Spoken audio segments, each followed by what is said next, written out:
Cultural composition or biologically inevitable.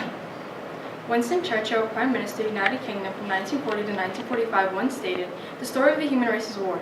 Except for brief and precarious interludes, there's never been peace in the world, and long before history began, murderous strife was universal and unending." Churchill was an immensely significant part of World War II, with extensive experience with warfare, along with people's actions and behaviors during a time of intense violence in international history. Violence has been present in nearly every society ever studied and recorded. Acknowledging the innate instinct to resort to violence allows for better understanding of human behavior and therefore the prevention of violence in the future.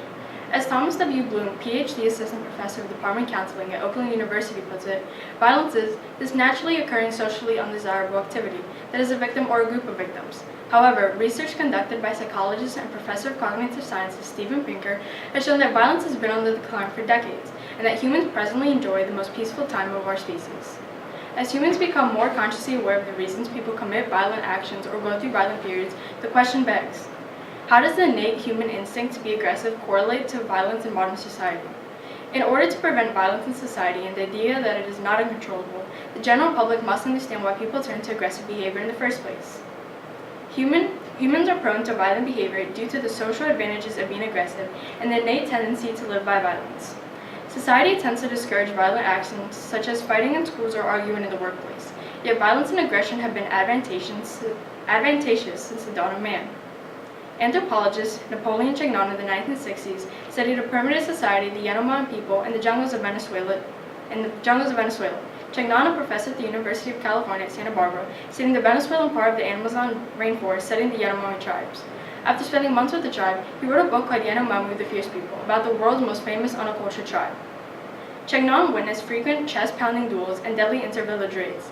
They lived in constant violence, fighting and raiding nearby villages, with Chagnon describing their lifestyle as a state of chronic warfare. Despite having plentiful resources, over a 70,000-acre area of land, and only a handful of tribes inhabiting the area, they still fought neighbors over resources, which supports that violence is just a way of living.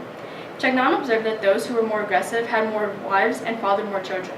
If aggression and an ability to fight means attracting more mates and producing more offspring, then the actions and behaviors that lead to the production of offspring is an innate instinct that ensures survivability of a species.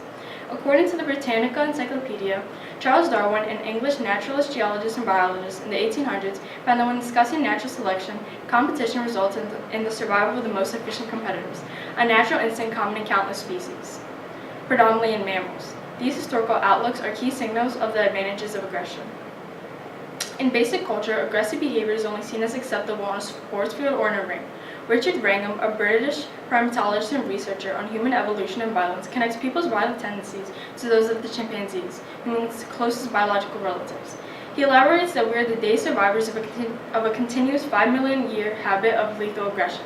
In Wrangham's studies of chimpanzees, he regularly observed them going on border patrols and making efforts to penetrate neighboring areas to damage and kill other groups. He suggested that there is something deep in our evolution about our own tendencies for killing. The study discovered the overbearing territorial behaviors for the first time in the 1970s, and is still continuously observed today. Jane Goodall, an English primatologist, describes how she induced competitive fighting in the chimpanzees by bringing bananas into a local area of the two chimp territories so that they may fight over it. Wrangham compared this competitive fighting to people fighting over money or resources. Wrangham also observed that groups of chimps only avoid aggression when there was a balance of power and when neither group had a clear advantage. This line of reasoning meant that when another chimpanzee group encountered a weaker group, they would attack. This logic of thinking, Wrangham claims, is something the world's diplomats seem to need to learn again and again. Steven Pinker, who has done extensive research about the motives behind warring nations, comments that as countries realize the capabilities of other nations, they start to doubt who would benefit from war and are less likely to provoke aggression, a behavior similar to the chimpanzees. This supports his idea that violence is on the decline as people come to realize those innate instincts for fighting are not worth the possibility of getting injured, losing freedom, wealth, or security. Characteristics in males that make them better adapted for fighting suggest people evolved to be able to fight better. Aaron Sell, an evolutionary psychologist at Griffith University in Australia, argues that specific attributes make males stronger and therefore better quality mates. He concluded that fighting ability was relevant to many domains of interaction that suggest adaptation for fighting in human males. He claims that a long list of significant traits, anywhere from greater upper body strength to the ability to stay cool more efficiently compared to females in hot temperatures, supports this theory. Maria Gomez, the lead researcher in a study of 1,024 mammal species, concluded that humans are the most violent and prone to killing species of them all, above other easily violent animals such as killer whales and pit bulls. Working in Spain, they concluded that deaths caused by other members of the same species is responsible for 0.3% of all deaths on average for all mammals, while among humans it is 7 times higher. With our primate ancestors, we stand out as aberrations in our penchant to kill our own kind, due to our large brains, our social capabilities, and extreme territoriality. Common phrases in science, such as trespassers will be shot, is a prime example of how people take territoriality to an extreme and are willing to kill others to enforce it. Even former U.S. President Barack Obama believes violence is bred into humanity. He argues that people have the tools needed to limit and prevent violent behaviors in nature. In Obama's Nobel Peace Prize acceptance speech, he claimed as codes of law sought to control violence within groups, so did philosophers and clerics and statesmen seek to regulate the destructive power of war, order, and enforcement of the law, or what he maintains is the solution to maintaining peace and preventing further violence. As an implication of violence, debate and discussion is preferred over fighting. Limitations come when the protectors of everyday citizens start to abuse this power. Yet discrimination at a very obvious level has been prevalent for centuries. According to the Britannica Encyclopedia, police are responsible for maintaining public order and safety, enforcing the law, and preventing criminal activity. In Dr. Martin Luther King's letter from Birmingham jail, he vividly describes what African Americans had to endure due to discrimination by law enforcement that is supposed to prevent violence. The intended purpose of the march that led to King's arrest and his eventual letter was to bring national recognition to the overwhelming segregation in Birmingham, Alabama. King recounts, "You warmly commended the police force that had its dogs sinking their teeth into unarmed, violent Negroes, and watched them push and curse old Negro women and young Negro children. The abuse of power is a constant concern when implementing laws that are meant to keep people from harm's way. But Wrangham and Pinker support Obama's belief that structure and order is the answer to preventing violence." Even though humans may be predisposed to aggressive and violent behavior, this does not mean that people have to lack order in modern-day society. Acknowledging and understanding that people have an innate instinct to resort to violence is the first step to preventing unnecessary injury or death. The human race is in the middle of a transition where violence and aggression no longer serves a purpose.